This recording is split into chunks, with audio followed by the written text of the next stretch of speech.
Ever since the first caveman picked up a spear, the fate of kingdoms and empires has been forged by men who mastered its use. And as for some men, they have always been better at waging war than others.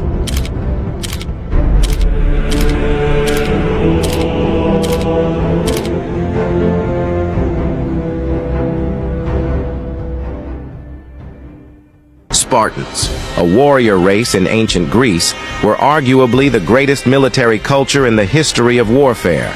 Spartan boys were taken away from their mothers at the age of just 7 to be inducted in the agoge, a brutal military academy where they spent the rest of their lives preparing for war. It is said that the only relief a Spartan was ever given from military training was when he was at war.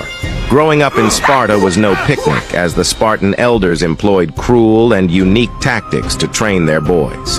From a young age, they schooled their boys in the principle of survival of the fittest, but also in the survival of the sneakiest. Spartan boys were given minimal food and were encouraged to steal rations as long as they did not get caught, thereby separating the dumb and weak from the strong and wise.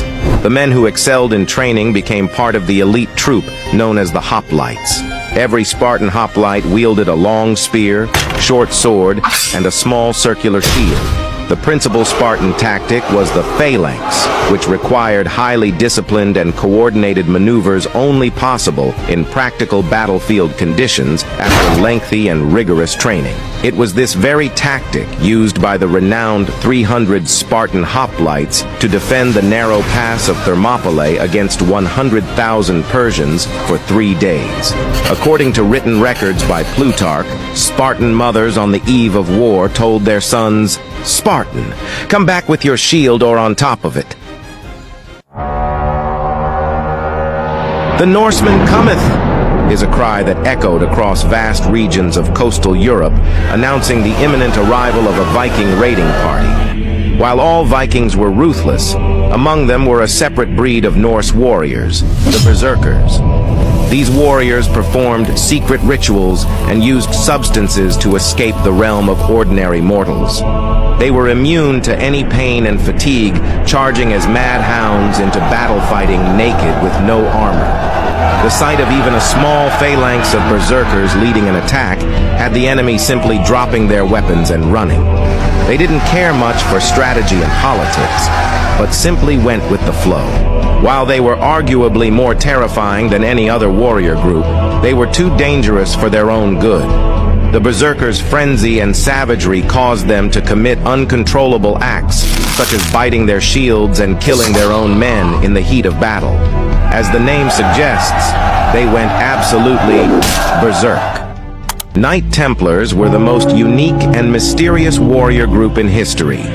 Introduced first as a religious cult devoted to protecting the life of pilgrims visiting Jerusalem, they progressively expanded their duties to become combatants in Crusader wars, and rather surprisingly, also served as the world's earliest banking system. This strange arrangement came about because pilgrims would deposit their belongings to the order as credit. The Templar Order also received large sums of donations from Europe for their holy duties. With its clear mission and ample resources, the Order grew rapidly. Templars were advanced shock troops in key battles of the Crusades. Their heavily armored knights mounted on war horses would charge at the enemy, ahead of the main Crusader army in an attempt to break opposition lines. They were trained to fight till death, as the Templar cross on their armor was a symbol of martyrdom. Their white mantle was so much a part of their life that they could neither dine nor speak with their brethren without adorning it. The Templar code of life was completely different from other military orders whose warriors were accustomed to fame and glory. Templars, on the other hand, were asked to live in poverty completely devoted to God and religion, which is rather funny, because the order as a whole was as rich as the Pope. Men were expected to be free of pride and arrogance. Upon joining the group, one had to shun all his material desires. Ties with family were severed forever, and taking women for pleasure was forbidden. Although it wouldn't be surprising if they managed to get some action every now and then. While Knight Templars were the most conservative warrior group, the Immortals lived the dream of every ancient man.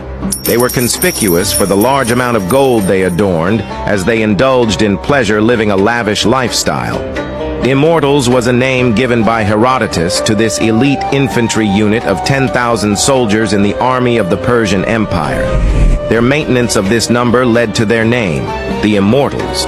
Every time an immortal was killed, wounded, taken ill, or retired, they were immediately replaced. The Immortals instantly removed their dead from the battlefield and showed no corpses to their enemies. This practice offered the illusion that these warriors were not mortals.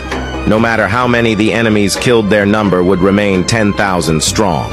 Their body armor comprised of overlapping plates of shining bronze and metal. With the Immortals' breastplates flashing in the sunlight, many cities simply surrendered when they first saw them approach. Their main weapon was a spear 6 feet long, while their wicker shields were covered in leather. The Immortals would stay in operation as the elite unit of the Persian Empire until they met their end through a man more immortal than them, Alexander the Great.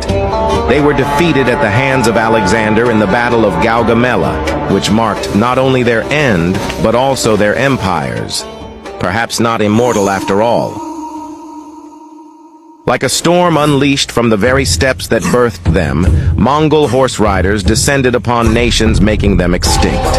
The driving force that gave rise to the largest empire in history, they shot their arrows with astonishing accuracy and power while riding at full gallop. Mongol tribesmen were the original people of the horse, and horsemanship was a lifestyle for them. They practiced from a young age, honing their ability to shoot arrows effectively from horseback. One particular Mongol weapon that often tipped the balance was the unique recurved bow that, when combined with a fast pony as a firing platform, could be utterly devastating. With a reliance on light cavalry, Mongol mobility was legendary. Each cavalryman moved with 3 or 4 horses and could rotate his mount at will. This mobility allowed them to employ their most lethal battle tactic, the feign retreat, in which they drew the enemy in, retreated, and then with the cunning of wolves, encircled and dismantled their bewildered prey.